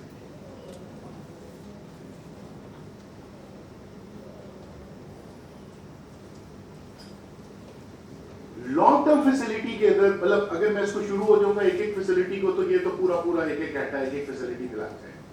لانگ ٹرم آپ کی DF فیسلٹی, ٹرم لون ہوتے ہیں جو 1 سال سے زیادہ کی فیسلٹی, اس کو بیسیکلی کہتے ہیں کہ بیسیکلی یہ لانگ ٹرم فیسلٹی ہے. ایکسپورٹرز کے لیے آف کورس ان کے نالج میں ہے کہ ایکسپورٹرز کے لیے اسٹیٹمنٹ نے کچھ اب تھرو اپنے سرکولرز کچھ ایکسپورٹ کو انکریج کرنے کے لیے کچھ فیسلٹیز اپنی بھی دی ہیں. وہ فیسلٹی ہیں LTF EOP, وہ فیسلٹی ہیں ERF پارٹ 1 پارٹ 2. یہ ایکسپورٹرز کے لیے ہے. فار انسٹنس اس کا فائدہ کیا ہے؟ اس کا فائدہ یہ ہے کہ اگر بینک اپنے سورس پہ آپ کو وہی پری شپمنٹ جو میں نے ڈسکس کی یا وہی پوسٹ شپمنٹ میں نے جو ڈسکس کی, اس پہ اگر آپ سے مارک اپ ریٹ 15% 16% لے رہا ہے تو یہ سبسیڈائز ریٹ ہے, یہ 6% ہوگا, یہ 5% ہوگا. تو یہ اس کی کچھ سرٹن ریکوائرمنٹس ہیں, آپ فلفل کرتے ہیں تو آپ کا بینک آپ کو فیسیلیٹیٹ کرتا ہے, آپ کو یہ فیسلٹیز اویل کرتے ہیں, تو اس میں آپ کو مارک اپ ریٹ جو ہے وہ ریڈیوس مل جاتا ہے. یہ تو میں نے آپ کے ساتھ کنونشنل ڈسکس کیا. اب کنونشن کے اندر ایک ٹرم لیز بھی ہے. اب لیز کو موٹا موٹا ڈسکس کروں تو لیز کے اندر 3 لیز ہیں, direct lease and sale and lease back. Direct lease کیا چیز ہوتی ہے, سیل اینڈ لیز بیک کیا چیز ہوتی ہے؟ ڈائریکٹ لیز وہ ہوتی ہے جن آپ تھرڈ پارٹی کو پیمنٹ کرتے ہیں. سیل اینڈ لیز بیک کے اندر disbursement is always made to the customer. ٹھیک ہے جی. اس کے ساتھ ساتھ اب میں بینکنگ فائنینسنگ پہ آتا ہوں کہ بینکنگ موڈ آف فائنینسنگ. اب سمجھنا یہ ہے کہ بینکنگ موڈ آف فائنینسنگ جو ہے یہ ہماری سوسائٹی میں, اب ہم دیکھیں کہ ہر بینک جو ہے یہ پروڈکٹس آفر کر رہا ہے. اس کے پیچھے ریزن کیا ہے؟ بینک شفٹ ہو رہے ہیں اسلامک موڈ آف فائنینسنگ. اس کے پیچھے 2 بڑی ریزنز ہیں. کچھ لوگ بتا دیں گے 1-2 ریزن, کچھ لوگ نہیں بتائیں گے. ایک ریزن تو یہ ہے کہ ہمارے ہاں اوور آل ماشاء اللہ اویئرنیس ہے. ہم سمجھتے ہیں کہ یہ جو ہم فائنینسنگ لے رہے ہیں کنونشنل, یہ شاید کوئی ربا کی شکل ہے, یہ سود کی شکل ہے, کہ لوگوں کا پینٹ آف مائنڈ اس سائڈ پہ ہے. وہ کہتے ہیں کہ ہم اسلامک موڈ میں چلے جائیں. ٹھیک ہے, ایک تو یہ ہے. اور دوسرا یہ ہے کہ اس میں بینکس کو فائدہ ہے اور اس کے اندر کسٹمر کو بھی فائدہ ہے. تھوڑا سا میرے بھائی ماجد نے ڈسکس کیا تھا اس کو اور بتایا تھا کہ اس کے اندر تھوڑا ایکول بارگین ہے, لیکن آپ کو پروڈکٹ کی سمجھ ہونی چاہیے کہ آپ پروڈکٹ لینے کو کیا چاہتے ہیں. فار بزنس مین اگر اس نے فائنینسنگ لینی ہے تو اپنی فیزیبلٹی رپورٹ کے اندر اس کو پہلے جو بندہ بنا رہا ہے یا وہ فائنینشیل کنسلٹنٹ رکھے یا کنٹینیوسلی پراپر لائر سے ایڈوائس لے کہ اس کو کون سا پروڈکٹ چاہیے. ہر پروڈکٹ کے لیگل کانسیکوینسز ڈفرنٹ ہیں, specially in Islamic mode of finance. منافع کسی اور طریقے سے چلے گا, مضاربہ کسی اور طریقے سے چلے گا, ڈیمنشنگ مشارکہ شرکت الملک کسی اور طریقے سے چلے گا, ڈیمنشنگ مشارکہ شرکت العقد کسی اور طریقے سے چلے گا, استثناء اور طریقے سے چلے گا, مسومہ اور طریقے سے چلے گا. لیز جس طرح میں نے آپ کو بتایا کنونشنل کے اندر بھی 2 قسم کی ہیں, ایک آپریٹنگ لیز ہے اور ایک فائنینشیل لیز ہے. آپریٹنگ لیز بالکل اسی طرح ہے کہ آپ نے کرائے پہ گاڑی لے لی اور آپ اس گاڑی کا کرایہ دے رہے ہیں. آپ نے کوئی گھر کرائے پہ لے لی, کیا ہوگا اگر گھر جو آپ نے کرائے پہ لیا ہے due to any natural calamity وہ گھر گر جائے, would you be entitled to, would you be obligated to pay the rent? Obviously not. تو آپریٹنگ لیز کنونشنل بینکنگ میں موجود ہے لیکن یہ کرتے نہیں. آن اسلامک سائڈ یہ فائنینشیل لیز کرتے ہیں. On Islamic side Islamic mode of financing میں فائنینشیل لیز کا کانسیپٹ ہی نہیں, ادھر ہی جا رہا ہے جو کہ بیسیکلی آپریٹنگ لیز. آپ لے کے گاڑی سڑک پہ گئے ہیں, آپ نے گاڑی لیز پہ لی ہوئی ہے due to no fault of your. فرض کریں وہ گاڑی اللہ نہ کرے ٹوٹل ایکسیڈنٹ ہو جائے, کیا ہوگا اس کا؟ You are not bound to pay the rent and your financial institution is bound to give you another vehicle. تو اسلامک موڈ آف فائنینسنگ کے اندر بہت سارے ہڈن بینیفٹس ہیں. اسلامک موڈ آف فائنینسنگ کے اندر ایک اور بینیفٹ میں آپ کو بتاتا ہوں کہ جو اکاؤنٹنگ ماڈیولز ہیں, جو اکاؤنٹنگ سسٹمز ہیں جس میں آٹومیٹیکلی مارک اپ کیلکولیٹ ہوتا ہے. کنونشنل سائٹ کے آپ نے ایک دن لیٹ کیا وہ ان بلٹ مارک اپ چارج کر لے گا. آپ نے 30 کو دینا ہے پیمنٹ, وہ آپ نے جا کے پہلی کو دے دی, ایک دن کا فرق پڑ گیا, اس نے آٹومیٹک چارج کر کے اس نے مارک اپ چارج کر دیا. اسلامک فائنینسنگ کے اندر آپ نوٹ کریں, اسلامک فائنینسنگ کے اندر It can't be done. یہ ہو ہی نہیں سکتا. اسلامک فائنینسنگ کے اندر جو کاسٹ آف فنڈز آپ لوگوں نے سنا ہوا, جو لیٹ پیمنٹ چارجز ہیں جن کے مختلف نام, کسی جگہ وہ ٹرمینیشن چارجز میں آتے ہیں, کسی جگہ وہ بونس کی شکل لے لیتے ہیں, کسی جگہ کہتے ہیں کہ جی اگر آپ نے جناب ان ٹائم پیمنٹ کی آپ 10 روپے دے دیں ایز اے مارک اپ آپ نے 12 روپے دینا, ہم 10 روپے دیں گے اگر آپ 10 روپے لیں گے. That's a bonus of 2 rupees. That is again a late payment charge, which is forbidden. Islamic financing mode کے اندر, Islamic mode of financing کے اندر جو accounting modules ہیں وہ اس کو سپورٹ ہی نہیں کرتے. اس کا وجہ یہ ہے کہ یہ جتنے پیسے اکٹھے ہوتے ہیں liquidated damages کی شکل کے اندر, یہ بینک ان کو استعمال نہیں کر سکتا, بینک ان کو اپنی انکم میں نہیں لے کے جا سکتا. بینک کو یہ سارا کا سارا پاک کرنا ہے چیریٹی اکاؤنٹ, اور وہ چیریٹی کے لیے اس کو چیریٹی پرپسز کے لیے یوز کرتا ہے, تو بینک کو اس کو فائدہ نہیں ہوتا. اسلامک موڈ آف فائنینسنگ جو آپ نے رکھی ہوئی, تو it is easy for you to negotiate with the financial institution. Conventional bank میں آپ جاؤ گے, کنونشنل بینک آپ کو کاسٹ آف فنڈ نہیں چھوڑے گا, وہ 25% چھوڑ کے آپ کو کہے گا بڑا آسان کیا میں نے آپ کو. اسلامک موڈ آف فائنینسنگ میں آپ جائیں گے, اسلامک موڈ آف فائنینسنگ میں آپ جائیں گے, وہ آپ کو کاسٹ آف فنڈ ویسے ہی چھوڑ دیں, ہمیں چاہیے نہیں, کیونکہ ان کو پتا ہے ان کے فائدے کی نہیں. ٹھیک ہے, اب وہ فائدے, یہ تو میں نے آپ کو چھوٹے چھوٹے فائدے بتائے. میں نے آپ کو, جس طرح میں نے آپ کو بتایا کہ اسلامک موڈ آف فائنینسنگ کے جب کوئی آپ کا کسٹمر جاتا ہے فائنینسنگ لینے کے لیے, تو سب سے پہلے سوچے تو صحیح آپ کو کس چیز کے لیے چاہیے. آپ مارکیٹ میں جاتے ہیں کوئی چیز خریدتے ہیں, تو آپ کو اس کی یوٹیلٹی پتا ہونی چاہیے کہ میں یہ چیز لے رہا ہوں کیوں لے رہا ہوں, اس کا مقصد کیا ہے لینے کا. اتنے سارے پروڈکٹس ہیں, اس میں آپ کو چوز کرنا ہے, رائٹ چوز کرنا ہے کہ میں نے کون سا پروڈکٹ لینا ہے. ٹھیک ہے. دوسری بات, بینک کو اس کو کیا Islamic mode of financing, Islamic mode of financing کے اندر بینک کو فائدہ یہ ہے کہ اگر آپ نے کنونشنل بینک میں اپنا سیونگ اکاؤنٹ رکھا ہوا ہے, تو جو ریٹرن انہوں نے آپ کو کہا ہوا ہے کہ ہم اتنا ریٹرن دیں گے, that is fixed, that is guaranteed. وہ انہوں نے کہہ دیا آپ کو 8% دیں گے تو 8% دیں گے. اسلامک موڈ آف فائنینسنگ کے اندر, اسلامک بینک کے اندر اگر آپ نے اکاؤنٹ رکھا ہوا ہے, اسلامک اکاؤنٹ رکھا ہوا ہے, سیونگ رکھا ہوا ہے, پروفٹ اینڈ لاس اکاؤنٹ رکھا ہوا ہے, وہ مست نہیں ہے, وہ ویری کرے گا, وہ ویری کرے گا ان کے پروفٹ سے, کیونکہ آپ ادھر پروفٹ اینڈ لاس شیئرنگ میں آئے ہیں. اس سے فرق کیا پڑتا ہے. کنونشنل بینک آپ کو 20% آفر کر دیتا کہ رکھ لو اتنے پیسے 6 مہینے کے لیے, میں آپ کو 20% اس پہ معاف کر دیتا. اسلامک نہیں کر سکتے. اسلامک وہی 20% والا آپ کو 16% 17% پہ دے.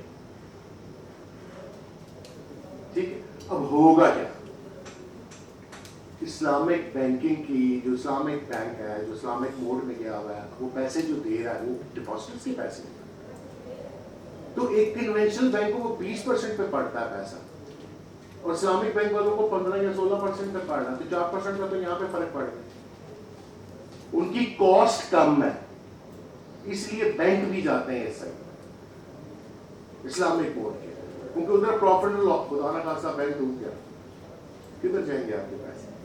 You will be share, you will share in the profit and loss. ٹھیک ہے. تو کہنے کا اگر ہم یہاں سے موو آن کریں اور اس کو دیکھیں کہ سب سے پہلے ہمیں یہ دیکھنا ہے کہ آپ کو کون سا پروڈکٹ چاہیے. ٹھیک ہے. کیونکہ پروڈکٹ اسپیشلی آپ کو بہت زیادہ اسلامک موڈ آف فائنینسنگ کے اندر ایسے پروڈکٹ مل جائیں گے جو آپ کے رائٹس کو بہتر سیکیور کریں, کیونکہ ادھر آپ کے پاس بہتر بارگیننگ سچویشن. ٹھیک ہے. دوسری, آگے جب آپ بینک کے ساتھ ڈیل کرتے ہیں تو خدا را بینک کے ساتھ جب ڈیل کرنی ہے کہ everything should be documented. There is no verbal assurance. Don't go for verbal assurances. جو چیز کرنی ہے ڈاکیومنٹ کر. Email is the best medium for that. نہیں ہے ای میل تو کم از کم لیٹرز لکھیں, ریسیو کروائیں. پھر جب آپ فائنینسنگ لیتے ہیں تو جا کے وہاں پہ ڈاکیومنٹ سائن کریں, خدا رہا اس کی کاپی لیں, اس کو سائن کرنے سے پہلے پڑھیں کہ وہ کیا.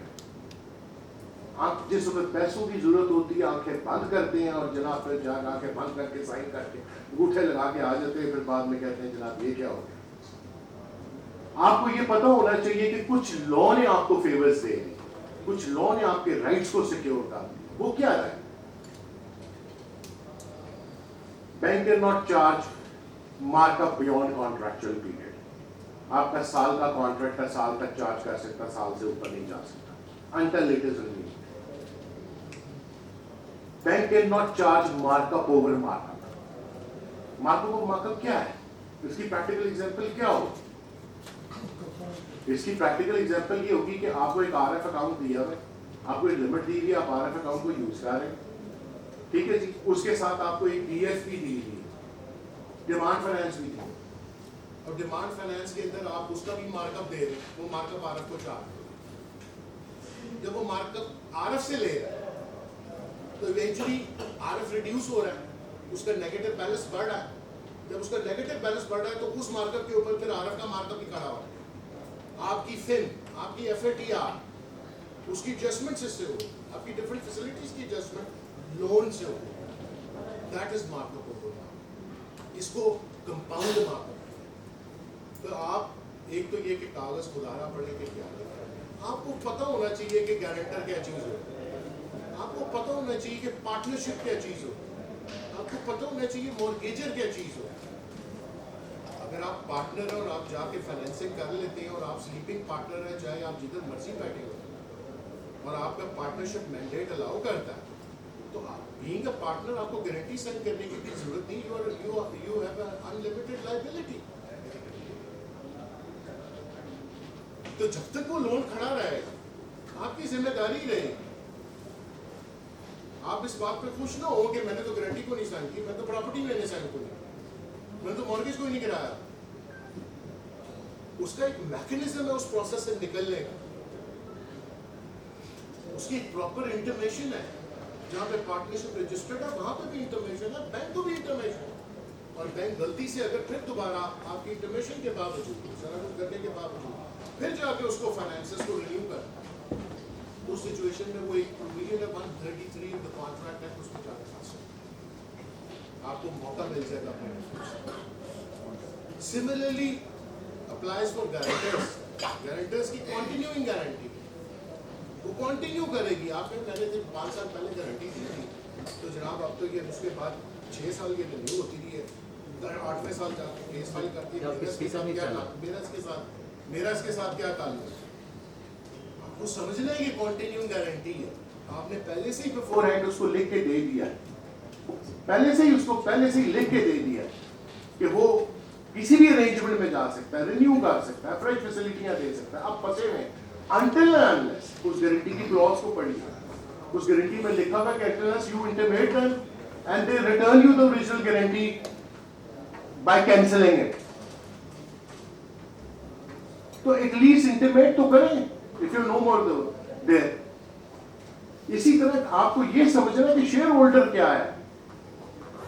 اگر آپ نے کمپنیز لا کی طرف جانا ہے جس کے اندر پرائیویٹ لمیٹڈ کمپنیز ہیں, لمیٹڈ کمپنیز ہیں, لسٹڈ کمپنیز ہیں, SMCs ہیں, شیئر ہولڈنگ کی کیا ذمہ, شیئر ہولڈر کی کیا ذمہ داری ہے, ڈائریکٹر کی کیا ذمہ داری ہے. ڈائریکٹر کہاں تک پھنسے گا؟ آج تک جتنے موسٹلی دیکھنے میں یہ آیا کہ جب یہ پرائیویٹ یہ کمپنیز کو رجسٹرڈ انڈر کمپنیز ایکٹ جب یہ فائنینسنگ کرتے ہیں تو تمام ڈائریکٹرز کی بیسیکلی یہ PGs لے لیتے ہیں. اب ہوتا ہے بہت ایٹ ٹائمز ہوتا ہے کہ بہت سارے ڈائریکٹرز نکل جاتے ہیں, نئے ڈائریکٹرز آ جاتے ہیں, نئے شیئر ہولڈنگ اسٹرکچرز بن جاتے ہیں.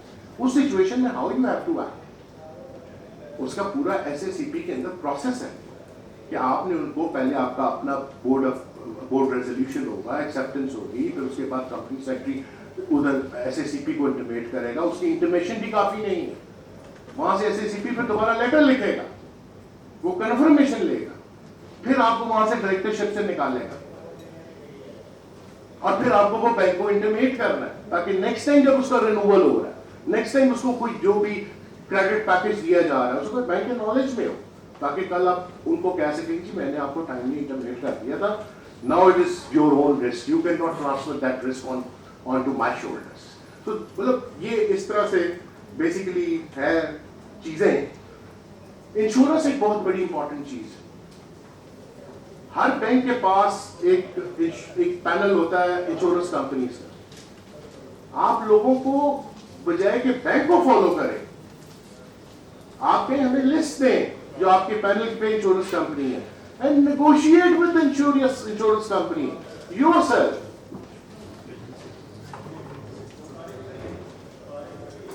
आप खुद उनसे नेगोशिएट करें.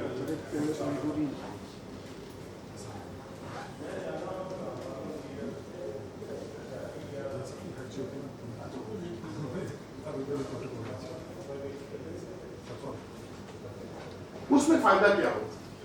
अब ये आपको बहुत सारे लोग नहीं बताएंगे, मैं आपको बता रहा हूं. Hundreds of millions of rupees bank को जाते हैं. Hundreds of millions of rupees bank कमाता है इंश्योरेंस रिबेट में. करोड़ों रुपया है जो बैंक कमाता है इंश्योरेंस रिबेट. क्यों? वो उस इंश्योरेंस कंपनी को काम दे रहा है, वो उसको बाद में रिबेट भेजते हैं. हाँ, बस 5 मिनट. तो आप बैंक को जाके कहेंगे कि मैं, आप मुझे लिस्ट देते, मैं खुद जाके नेगोशिएट करता हूँ, मैं अपनी इंश्योरेंस अपना रेट दूँ. आपको 1-2% कम मिल जाएगा, आपकी कॉस्ट कट हो जाएगी. और सबसे ज्यादा इंपॉर्टेंट पॉइंट, प्राइसिंग क्या चीज है. ये इंतहाई टेक्निकल सब्जेक्ट है कि प्राइसिंग क्या चीज है. जो आप देखते हैं ना 3 months SkyBoard plus 250 BPS plus floor of plus cap of, ये 4 चीजों के इंग्रेडिएंट्स हैं. आपको पता होना चाहिए SkyBoard क्या चीज है, SkyBid क्या चीज है, ये प्राइसिंग क्या चीज है. प्राइसिंग आपका मार्कअप डिटरमिन करता है ना. तो अगर आप प्राइसिंग के ऊपर आए तो बाय एंड लार्ज प्राइसिंग के 4 कंपोनेंट्स हैं. जो मार्कअप के कंपोनेंट्स, उसमें 4 चीजें एक्सप्लेन की होती हैं, होनी चाहिए. वो आप बैंक वालों से पूछें क्यों नहीं है. SkyBoard का आप लोगों को आइडिया होगा, जो बेसिकली SkyBoard जो कि हर साल हर दिन का SkyBoard देती है स्टेट बैंक, मार्च वाई हॉलीडेज का. उसका एक ऑफर रेट होता है, उसका एक बिड रेट होता है. जो बिड रेट है वो SkyBid होता है. जो ऑफर रेट है वो स्लाइटली हायर होता है, उसको SkyBoard कहते हैं. ठीक है जी. जो प्राइसिंग है, इसका जो पहला कंपोनेंट होता है ना, उसको कहते हैं रीप्राइसिंग बेसिस. इसका मतलब होता है कि जो उसके अंदर लिखा है ना, उसके बाद इसकी रीप्राइसिंग होती है. ये 1 वीक SkyBoard भी हो सकता है, ये 2 वीक SkyBoard भी हो सकता है, ये 1 month SkyBoard भी हो सकता है, ये 3 month SkyBoard भी हो सकता है, ये 6 month SkyBoard भी हो सकता है, ये 1 year SkyBoard भी हो सकता है. अगर ये 1 वीक SkyBoard है, इसका मतलब है कि उस वीक के पास होने के बाद जो नेक्स्ट फॉलोइंग डे है, उस दिन का SkyBoard फिर रीसेट होगा. फिर वो हफ्ता खत्म होगा, उसके बाद जो अगला फॉलोइंग डे उस पर रीसेट होगा. रीसेट का मतलब है जो हर दिन का SkyBoard आ रहा है वो लगना है. आपने फिजिबिलिटी रिपोर्ट्स बनानी, आपको कुछ अंदाजा होना चाहिए कि हमने किस तरह से चली. और क्या होगा कि अगर जिस दिन उसकी रीफिक्सिंग होनी, उस दिन हॉलीडे हो, तो कौन सा SkyBoard लगेगा, पिछले दिन का लगेगा, अगले दिन का लगेगा. मोस्टली बैंकर नहीं बताता. लिखा होना चाहिए, मांगना चाहिए कि आप क्या करेंगे जिस दिन हॉलीडे हो. ठीक है जी. जो ये 2 months SkyBoard, 3 months SkyBoard, इसके बाद आगे जो प्लस करके आता है, कभी आता है 2.5, कभी आता है 250 बेसिस पॉइंट. जो 2.5% मीन्स है कि पर एनम, इसका मतलब है कि जो अगर SkyBoard रेट आजकल जिस तरह 20 और 21 चल रहा है, तो 20 और 21 प्लस 2, अगर 21 है तो वो 23 हो जाएगा या 23.5 हो जाएगा. इसको स्प्रेड भी कहते हैं. ठीक है जी. इसके साथ कुछ वर्ड्स होते हैं फ्लोर एंड कैप. फ्लोर का मतलब ये है कि वो कह देते हैं with the floor of let's suppose 18% पर है.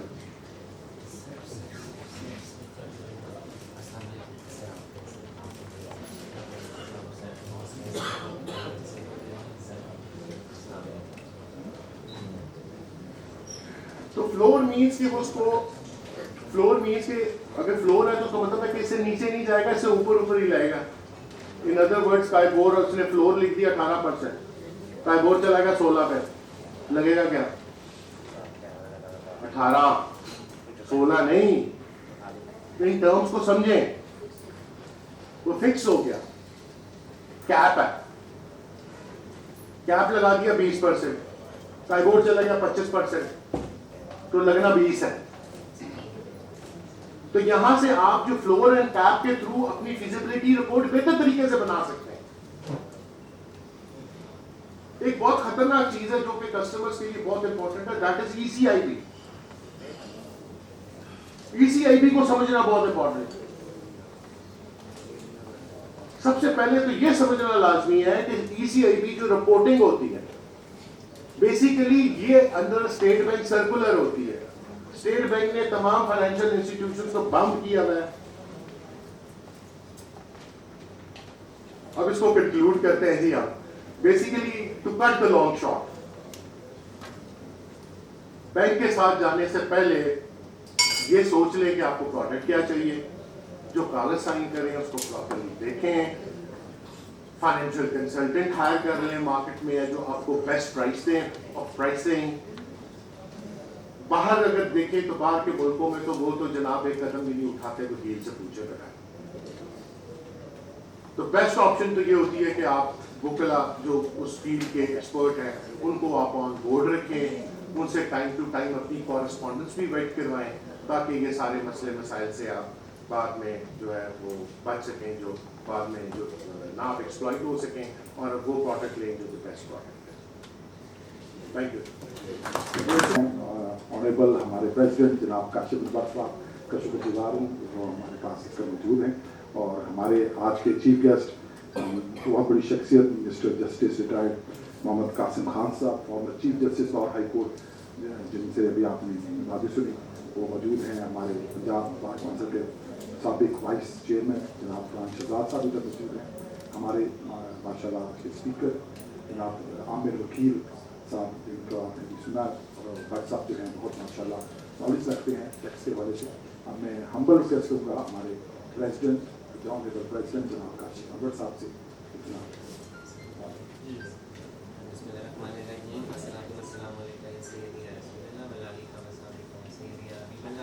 Honorable Justice Mohammed Qasim Qasim, Chief Justice, Mr. Amir Wakil साहब, मेरे भाई फरहान शहजाद साहब और हसीबुल्लाह खान साहब, तमाम ख़वातीन और हज़रात, अस्सलाम वालेकुम.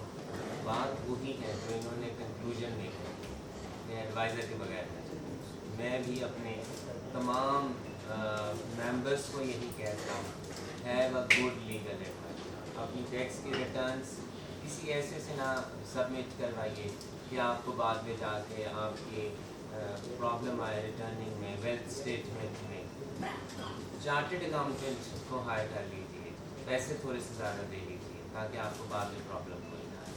और सर मैं बताना चाहूँगा कि हमारे यहाँ पर ADRC भी है और हम डिस्प्यूट रेजोल्यूशन भी कर रहे हैं और अल्हम्दुलिल्लाह हम इंटरनेशनल डिस्प्यूट्स की भी रेजोल्यूशन के लिए काम कर रहे हैं. वुमेन एंटरप्रेन्योर पे भी काम कर रहे हैं. हसीबुल्लाह खान साहब को बहुत सा क्रेडिट जाता है अवेयरनेस देने का. So we are for the tax base, we are for the compliance, we are for documentation. और हम हर एक को यही कहते हैं कि अब पाकिस्तान इस लहज पे पहुंच गया है कि अब स्टेट आप अपना टैक्स बेस बढ़ाए या ना बढ़ाए, अगर हम टैक्स नेट के अंदर नहीं आएंगे, हम डॉक्यूमेंटेशन नहीं करेंगे तो स्टेट का तो नुकसान नहीं होगा, हमारा नुकसान होगा. इट इज़ वेरी इंपॉर्टेंट कि अगर हम मैं अपने आप को रिटर्न में सबमिट कर लूँ, आप कर लें तो हम हो जाएंगे. So it is very important the need of that कि हम सब डॉक्यूमेंटेशन करें. सर हॉट चैम्बर के बिहाफ पे मैं आपका बहुत शुक्रगुजार हूँ. बहुत वक्त नहीं लेना चाहूँगा. With these words I am very grateful कि आप सब यहाँ पर आए और आपने सेशन किया. और लाहौर चैम्बर का ये जो प्रेमिसेस है is always available for you. Thank you very much.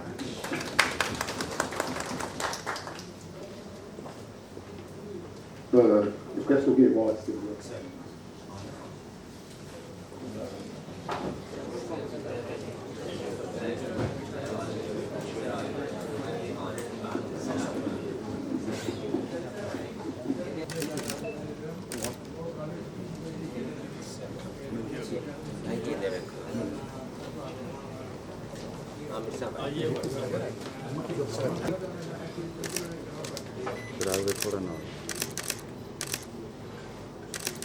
Rana सुलभ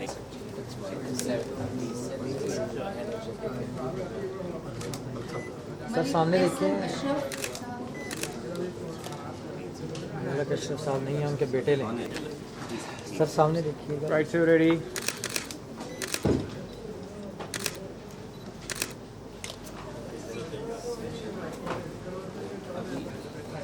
जी sir ready again. Thank you. The post-budget seminar jointly organized by the Institute of Taxation of Pakistan and the Lahore Chamber of Commerce and Industry. Let's please formally begin the ceremony by listening to a few verses from the Holy Quran. I invite Hafiz Abdur Rahman from the University of Lahore to come forward and recite a few verses for us. أعوذ بالله من الشيطان الرجيم.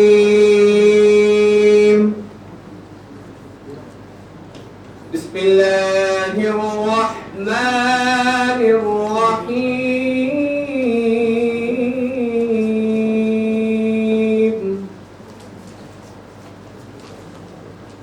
والحق ذو العصف والريحان.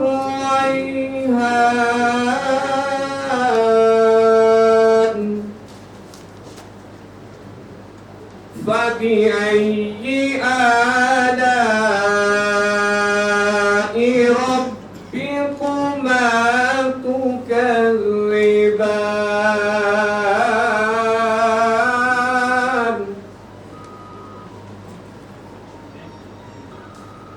خلق الإنسان من صلصال كالفخار وخلق الجان من مارج من نار. فبأي آلاء ربكما تكذبان.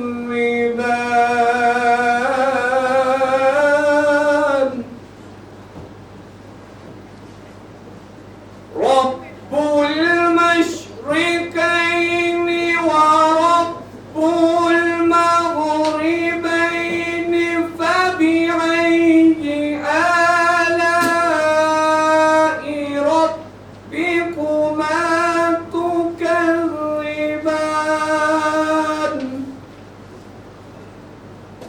مرج البحرين يلتقيان.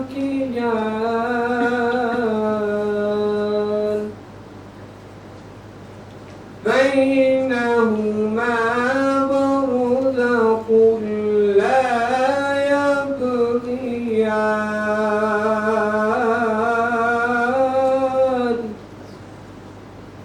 فبأي آلاء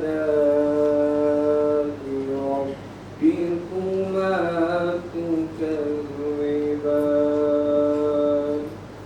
صدق الله العظيم وصدق رسوله النبي الكريم الأمين. Jazakallah. Can I please now request everyone to rise for the national anthem of our beloved country, Pakistan.